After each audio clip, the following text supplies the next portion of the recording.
It's been a very busy Monday morning here at the drug-aware Margaret River Pro for the top 17 as we finished 8 key heats to set up the quarterfinals for a potential finals day coming around the corner. Thanks for being with us and joining us on the WSL Post Show. Joe Turpel alongside former world champ Martin Potter. Good to see you, Potts. Thanks, Joe. Strider Raspberry Wasilewski from Santa Monica. Yes. Now living up in Malibu. It's quite nice. Quick heats. Man, 8 heats run today. It feels like we still got a lot of energy left. Strider, did you have fun today? I did. I was ready to keep going. I mean, you saw that action in that last heat. A lot of good stuff going down. And Stephanie just showing us why she's got so many world titles. I mean, some of those hooks, those power gouges, the drop wallet in the corner. The best style in professional surfing today, both men's and women's. That's wow. cool. Sam. I love that call. After that heat, it's just a no-brainer. Look at that. Let's rewind the tape real quick. The last heat just went down. Stephanie Gilmore, we've been watching her form out of the gates at Snapper Rock. She had an explosive round 2 heat, but since she's winless for events, we've been questioning her world title campaign, and now there's no more questions. After big turns like that, can anybody compare to that performance strategy? I mean, say hello to my little friend, the rail. Are you kidding me? She just threw it on rail like none of these other women we've seen yet do. I mean, you know, I'm not taking anything away from her. She was ripping. She's got great style, but we have not seen any of the other women going that fast on the rail with that much control, looking really solid. You know what I really liked about that too is that she rode a little longer board. From what Pete said, she creased it the other day, fixed it so there's a little bit more weight. And that's what happens out here at Mainbreak. You get some foam under your feet and you can all of a sudden start doing those big turns. And I think Steph Gilmore, you know, look at that, 8.67, 8.43, 17 plus points. A little frustrated coming out of that last round, and she just righted the ship and just came out firing. Steph Gilmore's most impressive performance and heat total since that round 2 moment that we saw at Snapper Rocks on the Gold Coast when she absolutely blew our minds as we anticipate a matchup with Tyler Wright into the quarterfinals. But just comparing that turn, Strider, we look at all the turns for those world title contenders. We know Gilmore's never won her before, but can anyone touch her if she can bring that back on finals day? You know, I don't think so. I feel like, you know, what we saw yesterday and the days prior, we haven't seen anything like that out of her, and she's brought something that I haven't seen out of any of the other women. And I think all the talk about, oh, maybe she's not feeling confident, maybe she's not doing this, actually she's like used it, fueled it, and just threw it on the rail and said, okay, but I want to show you what I really have, guys. You know what it was too, Joe? Coming out of that last heat, that she obviously got sent back into this round, she splashed the water. There was a little bit of aggression there. Normally she doesn't do that. She got fired up and her surfing showed, and I think if she can continue that, if she can produce that kind of surfing we just witnessed, I think she's untouchable. Well, Potts, I'm going to put you on the spot. You made the big call, best style, men or women. Stephanie Gilmore, best style in the world. I want you to break down her flow, her rhythm. Why is her style so magical to watch, and how does she throw so much power off the top? Let's check it out. Well, you know, obviously everyone's got different styles in the sport of surfing. Steph Gilmore, she's got that wider stance. You know, just the way she positions her hands, her body, everything just fits so beautifully together. She's sneaky powerful. She's been doing a lot of training, so these little turns here, I mean, puts both hands behind her back. I mean, spreads those wings and literally glides through. Look at that back leg, nice and compressed all the way down on the board. Just a unique style, just her hand positioning, her arms, and I'm really loving that wider stance out here at Margaret River. It just enables her to set that rail and just drive off that back foot. I mean, this is just classic surfing right there. Look at that. Nothing, to me, doesn't look any better than that. You can't get any better than that. Picture perfect surfing, poetry in motion. When we see her put it together from start to finish, she appears to be unbeatable, but she's left the door open a couple of times in the last 2 spots of the season. Let's see if she can carry this momentum, Strider. Yeah, I feel like, you know, every time she attacks, we see, you know, her glorious moments.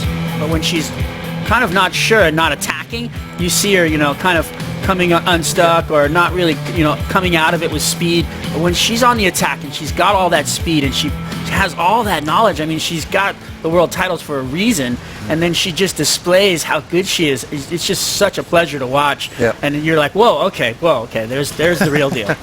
That's the real deal. It's interesting when you see Stephanie Gilmore, in her early years on tour, she didn't have to be on the best waves. She could just outperform everybody. She could tack to 1-footer, turn into an 8 or higher. I remember her getting 10s when she'd fall on her finish. She was just that much better.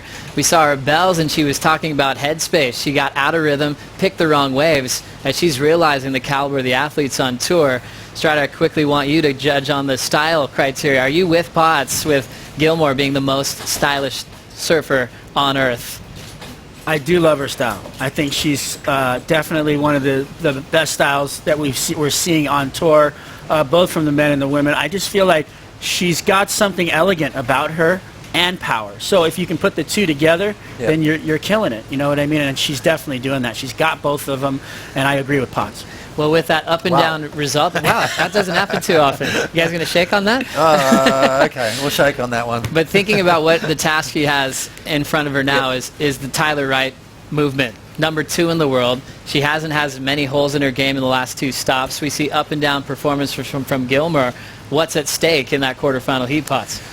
Well, what's at stake? The stake is basically the world title race. This is going to be a very important heat. Quarterfinals, are kind of keeper results for that world title race. You need the semis or better, as far as I'm concerned. So this is going to be a great heat to see if Tyler Wright's, got that momentum still in her corner. Steph Gilmore starting to chip away at that. That's the best I've seen her surf for this whole time we've been in Western Australia. If she can continue that form, Tyler Wright's got her hands completely full. Well, one of the reasons why we keep breaking down the form of Gilmore is because she had to surf in all the heats from the last 2 events. She's had to deal with round 2, round 4, just like in this event. When we started with round 3, the back end of the draw, we had a couple of clutch performances to survive. Carissa Moore put together pocket 8s with her eyes closed, a couple of minutes on the clock to upset both Sage Erickson and Bianca Batendog. As we look back, Strider, Sage had the lead for the majority of this matchup. She did. She started out strong. She looked great. And, she's had that. How beautiful that wave was. Just perfect canvas for her to go up and get it done like she's done on the Gold Coast of California up at her point break. So she's got that open face hook down. She looked really good and confident. But Carissa, she just had to turn a corner. She was fighting off some back pain, Potts. Yeah, and beware the winded animal. Obviously, Carissa doesn't really need to crank it up until she does. Someone drops a big score, and we heard the post-heat interview, and she said, "Look, I was almost getting ready for that next round." This was the single highest scoring wave of the heat right here. Bianca Batendog, just nice big vertical surfing from her. So she's still in the draw too. To me, all the women are performing at a high level right now, but there's just those moments of brilliance from the likes of Steph, Carissa, Tyler, Sally this morning looked amazing as well. So we're going to have an unbelievable finish to this event. This was the comeback for Carissa. A big 2-turn combo where she had to flex her power and control. Here at a wave she's won on a couple of times in her career. She's gone 3 straight finals, and she wasn't pressured till the tail end. And then the same thing happened in round 3, heat number 4. We had Gilmore in the lineup, Bronte McCauley, and also Tyler Wright. This time, Tyler Wright had the buzzer beater that paid off to the quarterfinal spots. Yeah, Tyler played the patient game. Obviously there was, during this part of the day, the waves were really inconsistent. We saw a lot of heats go really lopsided, where one surfer would get all the good waves in the beginning. This was a tough heat as far as waves coming through. Not everyone had good ones. So Tyler Wright left it to the last and managed to come back. But to have that kind of composure, to sort of sit back and go, okay, this is my last roll of the dice, and then capitalize on it, that's just saying to me that she's in good form. Well, Strider, watching this heat, what was different in Gilmore's approach in the 3-woman heat to what she did on the one-on-one matchup? She just, I think when she's in a 3-woman heat, she's having an issue with catching the right waves. When there's not enough waves to catch, then you come up against the wall, right? She wasn't as patient as Tyler was in that heat, and that's why Tyler ended up with the win. You know what she does too, though, which I've noticed as well, is that she sort of plays second fiddle. She doesn't hassle for that inside position. She doesn't force the issue at the start of the heat. Yeah. So literally she's playing catch up through that entire heat, and I don't think that's. I think she's got to change that further down the track.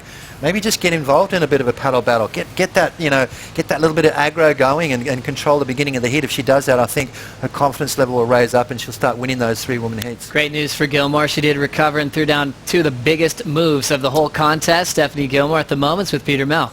Yeah, thank you. And description by Potts and Strider on the desk right now as they're at the post show is powerfully elegant. Is that an accurate description of your surfing? Oh, that's lovely. Thank you, guys. Yeah, no, I'll take it. It's nice to be elegant, but you know, I need to be aggressive to win these heats now. So yeah, powerful and aggressive. That's the aim from now on. Well, it's funny because Potts literally just before he came on air was saying that you do in your 3 women heats that would be something that you would need to have in order to start winning those 3 women heats. Would you agree? Oh, 100%. You know, it's funny. I feel like when I'm out there, I'm definitely feeling aggressive. But then when I watch the replays, I'm like, whoa, I look like half asleep in that thing. But so yeah, it's always interesting when you watch back and such a different kind of view than what it was. But at the same time, yeah, I'm just kind of doing my thing, and we'll see what happens. But definitely more aggression. Yeah. One-on-one heat against Tyler Wright coming up the quarterfinals. Your thoughts on that? Yeah, Tyler got me in that last one.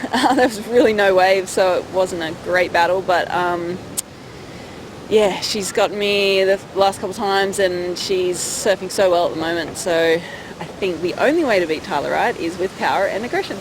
There it is, power and aggression from the elegant and sweet, of course, Stephanie Gilmore. Thank you very much, Peter Mel. Stephanie Gilmore, famous for that big smile, but a crazy attack on the open face. One of the most stylish surfers in the world with 6 world titles, but in a much different season. When she accomplished her 6th world title, she said that was her toughest one ever. Almost had a sudden death surf off with Tyler at Honolulu Bay, but she took that 6th world title. Last year, before she got injured, she had back-to-back finals from Snapper to Bells. Now winless already in the season. She's never won at Margaret River before. And now against Tyler, as we will break down that little rivalry once again. Strider, you've seen Tyler throw down big blows. Does she have a better connection here at the main break over Gilmore at this stage? I don't think so.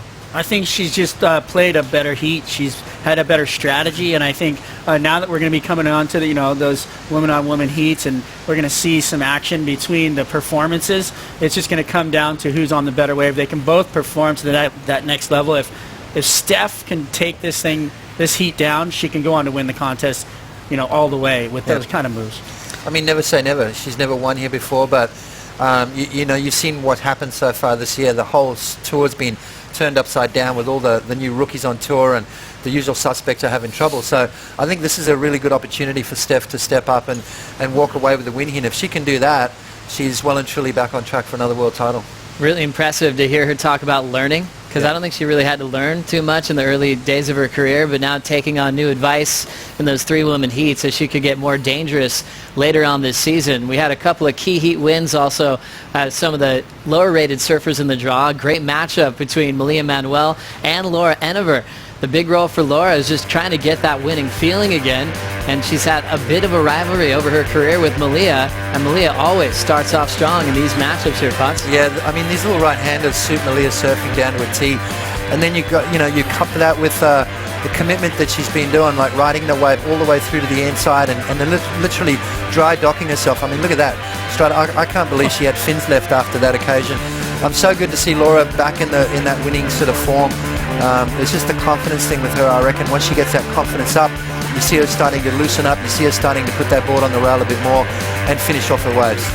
Seeing the approach from Laura Enever, you saw her a little bit nervous in her early round heat. She got a second chance. How'd you like that down carve? This was a big part of her win, Strider. I loved it. The board a little longer, a little more foam, and her coach, Glenn Micro Hall, right behind her, telling her exactly what he thinks she needs to do, and she's going out and executing. It's just great when you see a coach get behind somebody and then they start performing, and then the confidence starts to rise, and then you could even see it after the heat. She's walking around with a little more pep in her step, and that's the Laura we love. Yep. So we can't wait to see more out of her. Well, we saw her first 2 wins in this contest, and it'd been a while since she'd done well. The Fiji Pro last year was her last CT win. Now she's got 2 of them into the quarters, but the task gets harder. She has world number 1 Courtney Conlogue she's running into. Is this over for Laura? Is this going to be her last win, or does she have the ability to get past someone who's number 1 in the world, Potts? Absolutely. I mean, that's the thing with our sport. There's no guarantees. I mean, Mother Nature has the last roll of the dice. It could be one of those slow heats. She might get a good start, post a good score, and anything can happen. So you've got to really stay in it. You've got to be confident with your game plan, make sure you're on the right board, and just attack it. Don't sort of think, well, this is it. It's over. I've got world number 1. Mother Nature's got the last say, so roll the dice and go for it. So Potts thinking that she could get past Courtney. What do you think, Strider? Well, I agree. I feel like we're going to come into some sizable surf for that heat. The forecast looks pretty good.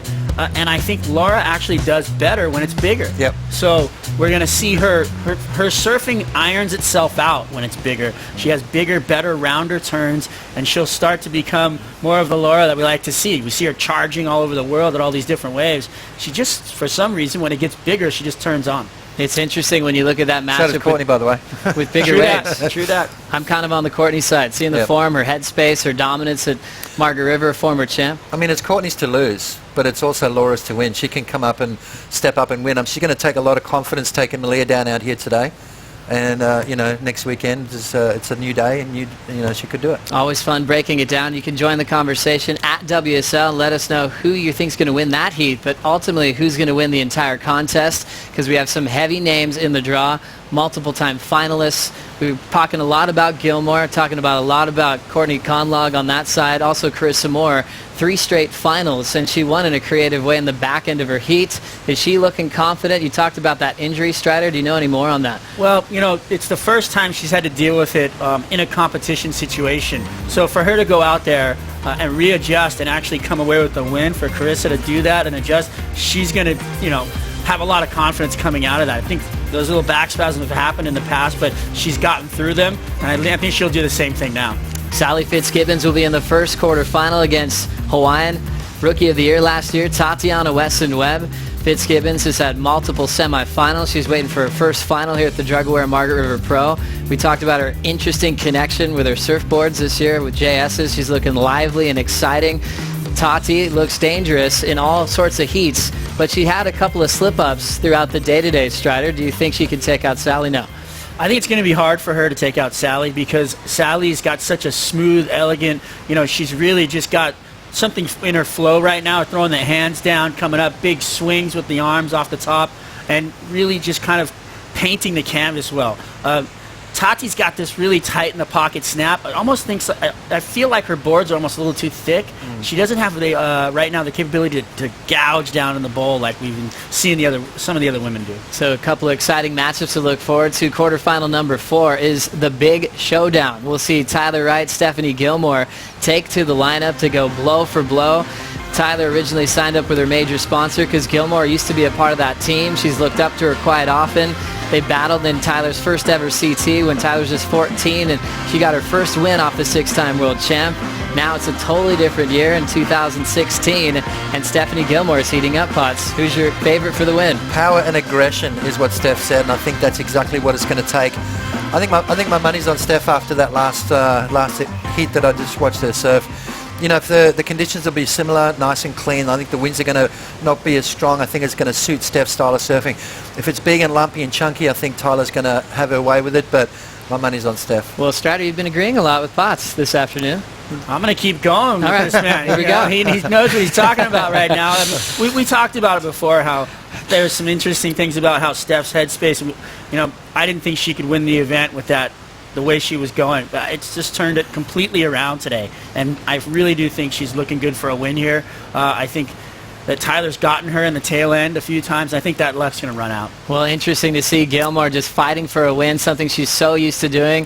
Has the most world titles on tour with 6, and she's making this comeback for a world title this season. So those matchups are solid with the final 8 already decided for the women. Now we're looking at the final 12 as well for the top 34 guys in the world. Obviously, starting off with our leader, Matt Wilkinson. In the first heat against Joel Parkinson and Julian Wilson, he has not shut down that role at all as being on top of the Jeep leaderboard. No, he's looking as good as ever. I mean, that yellow jersey's fitting him nicely at the moment. I'm looking forward to round 4 heat number 3. Medina, Chloe Andino and Geordie Smith. I think Geordie's on a bit of a roll.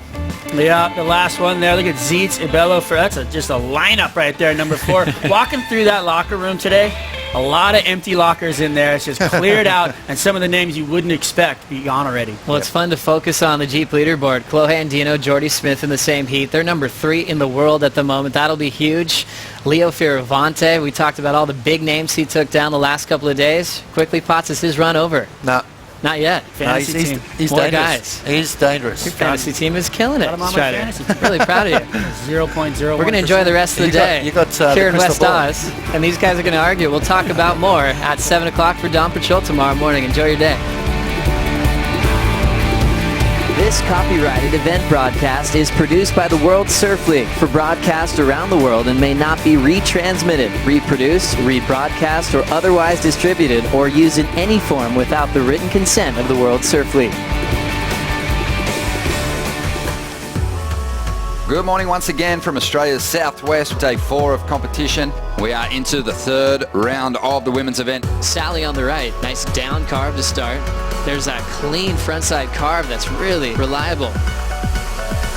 Backhand option, big snap to start. World number 1 jams it. She'll airdrop as she ollies off the roof. We're now going to see one of the most exciting heats, starting with Sage Eriksson, who looks fired up in 2016. Carissa looks like she's been struggling for motivation in this heat. That wave might get the adrenaline pumping going into the final 3 minutes as Bianca just drifts the fins on her first turn. We've just seen the heat of the round, but potentially it could be eclipsed by this incredible matchup. 25 seconds to go. Oh, this is huge. There's one more opportunity for Tyler that's going to get here. Puts a bit more rail in the face of the wave for that second move. And it's enough for Tyler Wright as we get set to get some big round 4 heats underway. Bianca Batendar is going to move on through. Sage Eriksson takes on Steph Gilmore. Bang! Big solid first turn from Eriksson. Steph Gilmore just putting some real power onto the tail of her board and drawing out her carbs.